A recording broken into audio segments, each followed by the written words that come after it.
So are we all back? If so, I can kick off then this final session. We're all ready to go. So hello again, everybody, and thanks very much for all that hard work. I'm beginning to feel slightly exhausted at this stage.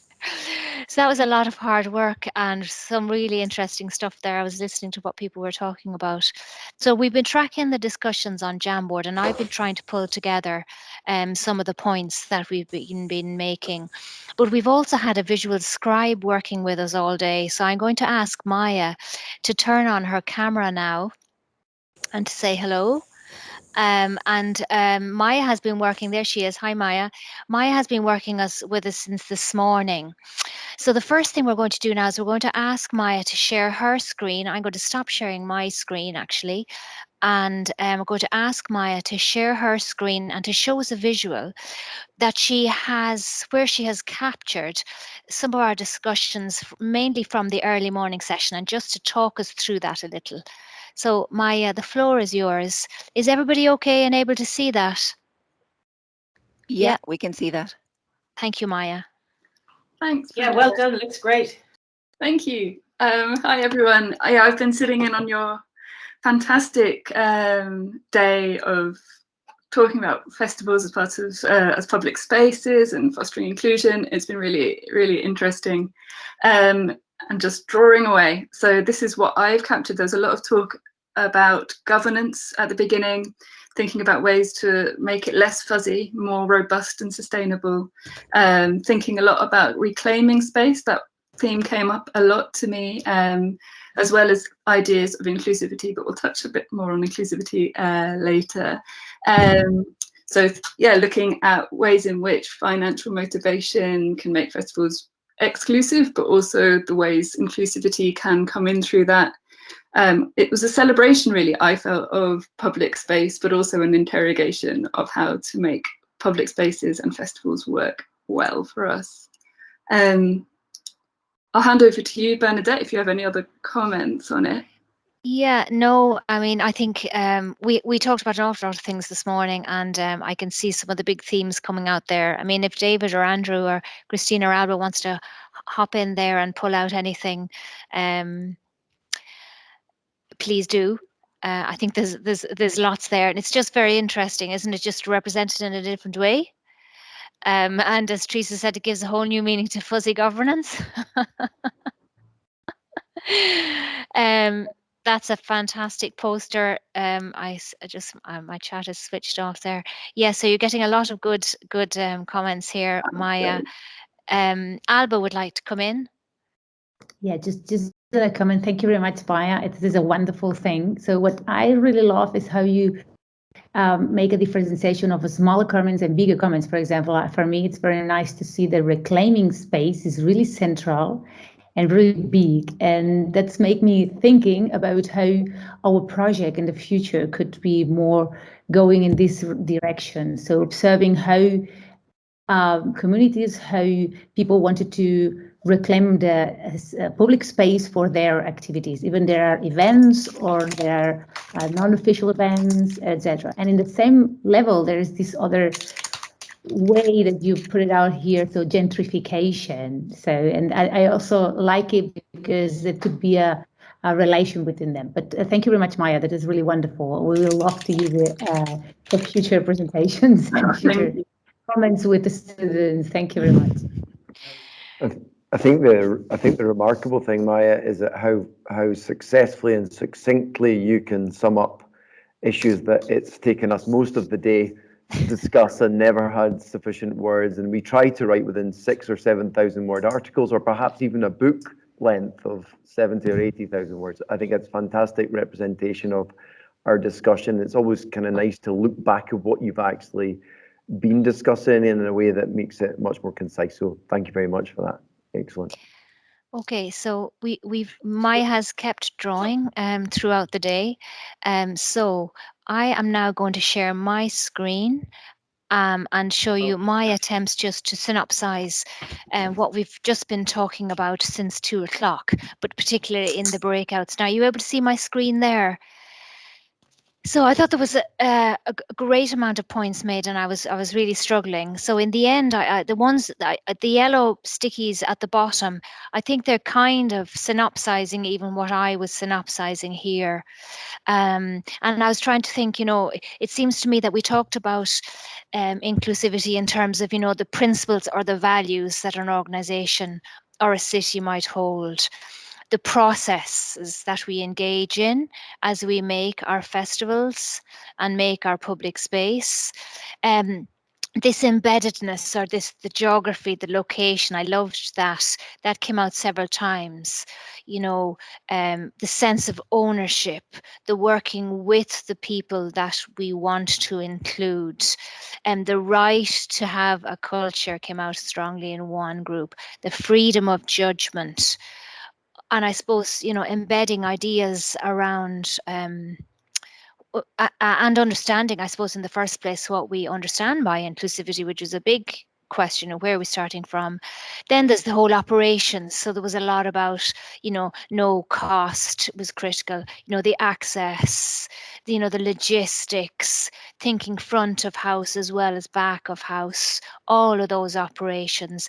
And then the programming, I suppose, maybe deserves particular mention, maybe. So now Maya has also done an emerging graphic on this question. But before I bring her back in, I'm just going to move on to quickly look at the second question, the benefits of hosting festivals and events. Now, this one, again, there were lots of things coming through, and some of the groups were saying similar kinds of things that I could, as far as I could see. So this remove barriers, build connections, that seemed to be a key idea. Visibility, public spaces are visible, they're recognized, and so then they bring visibility and they bring recognition, or they can do. Those seem to be two big ideas. Flexibility, festivals are very flexible, space is very flexible, so maybe there's a kind of a synergy there. We think that festivals open up public space. They draw people into unfamiliar places that they hadn't been to before, maybe. And maybe they're particularly open because they are recognizable and familiar to people who live in the place, to ordinary local communities. Maybe as well, we were getting into political discussions here and in the next question. Maybe the benefits of hosting festivals in public space is that they help us reclaim space from private ownership or lay claim. And that came up strongly, as Alba pointed out, in Maya's first drawing. So this reclaiming, so you're getting this idea of contestation and power very much coming out. And the third one then was quite related, I think, to the second one. So this reclaiming idea was a big one. And understanding, that just because we call something public popularly, it actually doesn't mean that it's really accessible to everybody or that it's this neutral space. So it's not neutral, it's not equally accessible. It's actually not necessarily easy to access it.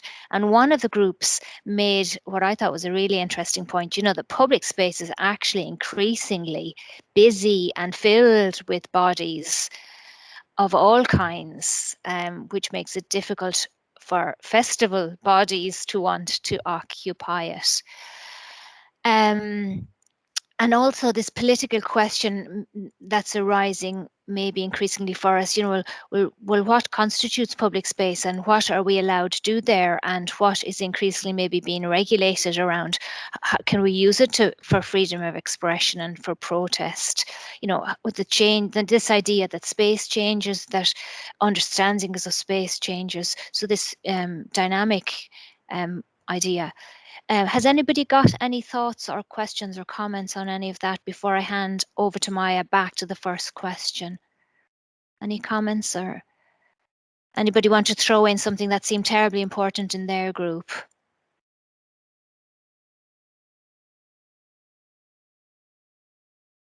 If not, they're all mad keen to see Maya again. Okay, I get the hint. So Maya, you have had a chance just to work on the first question. In fairness, you hadn't time to do everything. So sharing your screen again. Perfect. Bear with me 1 second.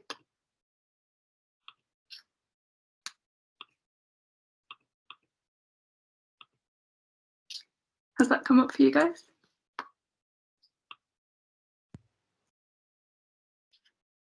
Can you see that? Yeah. Yeah, we can, yeah. can. Yes. Mhm. So again, a really lovely, interesting, varied chat on inclusion. I think reiterating a lot of what Bernadette's just said, things around ownership, things about the costs and different types of inclusion came up quite a few times. Again, reclaiming space, I think, has been a theme for me throughout the day. And yeah, I'll leave you to have a little look at it. And if anyone has any comments, then please do feel free to comment or questions. Absolutely fine. Just instinctively, that's so understandable immediately, isn't it? There's such important themes coming through there.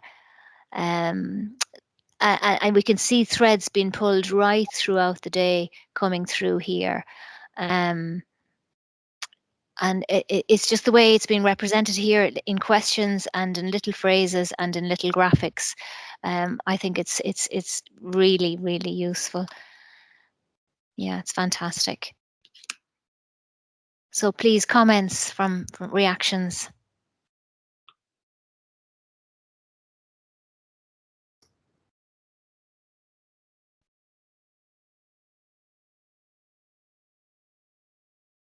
If no one is saying something, I say something.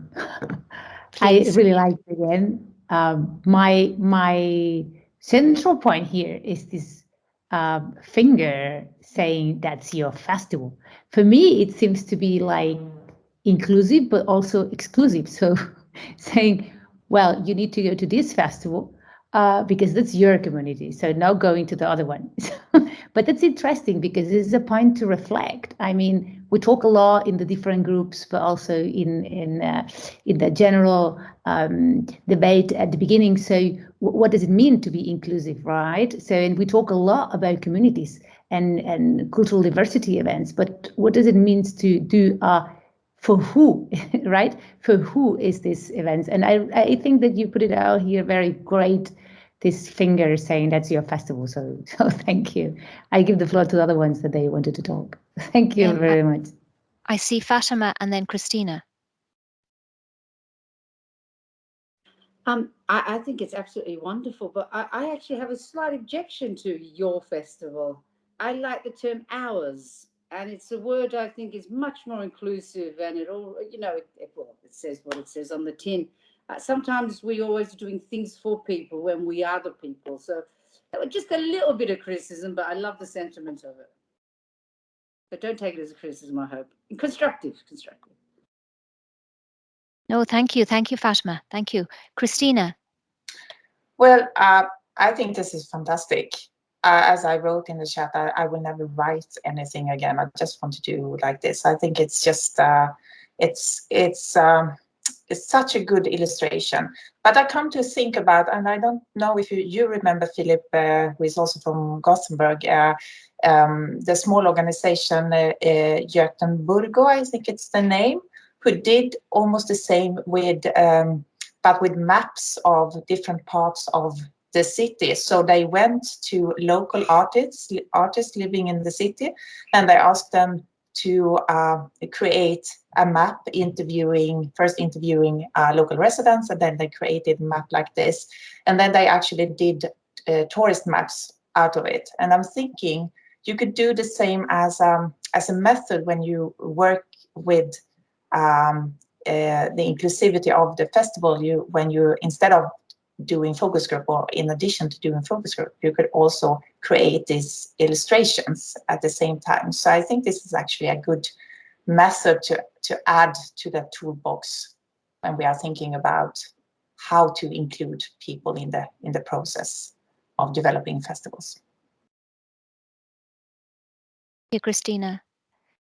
Can I just add one point? As the discussions moved on today, I was really pleased to see that we began to talk about, behind the stage and on the stage as well as in front of the stage. I love the idea that we brought in performers. I really like that, and I see the pay the staff idea here. I think it's good to broaden it out. I think that's really important. And did I see another hand before? Would anybody else like to comment? If not, I'm going to hand the floor over to David at this point for some final reflections. Thank you, Bernadette, and thank you, Maya, for those graphics. I think we'll look to share those and think about how we best share those as part of the project. I'm aware that it's after 4 o'clock, and some people have been here the whole day, which is wonderful. Excellent that they've managed to stay along. Some have come for the afternoon, and that's great, and some have been in and out because of the various things that happen in real life, and also the fact that many people are so committed to so many meetings. So I know that we've been teams heavy, and people have spent a lot of time looking at screens today. So hopefully you can get a chance to go out and experience public spaces now in the evening. Hopefully it's not too wet in Dublin where we are. It looks lovely out, so we'll go out and do that. Just quickly, just to sum up a few points, I want to first of all thank people, especially the organisers, and that's mainly Bernadette, Teresa, Anna, and Derek. Without, especially Anna and Derek, I think at the back end, they've not seen them much. We would have had more technical issues and challenges to make the event run. It's difficult when you're trying to think and contribute as well as organise the technical, but I think our Dublin team have done that brilliantly. So I want to thank them. Thank all the speakers. Obviously, we had our 8 excellent papers earlier. I want to thank those people and those that were on our panel this afternoon for the time that you've given up to contribute to this, I think, important debate. I want to thank everyone who shared everything online. I mean, one of the things we wanted to do with this project was not be in an academic silo and just write papers that go out there into a paywall and people don't get to access them and provoke or discuss or come back at us. I think the online environment where we've been sharing a lot of what we do has really helped. It's helped us to influence and inform and contribute to discussions with policymakers and academics and practitioners, and that's actually been really valuable and I think really excellent for us in terms of taking us out of that space, but hopefully also being able to inform some other people of some interesting debates in the academic space. So in some respects, we said this was a final conference, and it is in some respects an end. But I think what we've seen probably today is that in some ways it's probably a new beginning, given the number of issues that still need to be discussed and resolved, whether definitional, whether conceptual, the way we actually even explore these things methodologically. And I guess this policy environment that's emerging and developing around about this, especially I guess in what we hope to be a less question mark post-pandemic environment. We deliberately left the question mark in because of course we are still experiencing the challenges. I would say to everyone, please keep in touch. I've shared actually some of the films that we've produced in the chat just now. Go to the website, there's a YouTube site where these films are. Like the film that Andrew just shown will be on there later in the month. Lots of different resources to engage with. If you've not engaged with us before, please do so. Come back at us, ask questions, form partnerships, make us, show us there's maybe other research or other opportunities that you can help us with or we can help you with. And my final thanks is really a personal one to the Festspace PIs and their teams. We've got a wonderful set of colleagues. Hopefully you've had a chance to kind of meet and engage with some of them on a virtual level today. We've been working in quite difficult circumstances. We got our project started in 2019, and within about 6 months we were in a COVID pandemic, and therefore we've not had a chance to perhaps meet up as regularly as we would like to have the kind of festivities that we would probably also have wanted. But we've also, I think, achieved a huge amount in that period, despite, as I said, the challenges that we face. So I'm sure we will continue to work together and look for other opportunities, and hopefully we get a chance to do that with yourselves too. So just thanks to everyone. Enjoy the rest of your day and keep in touch and look at what we are producing. Thanks all.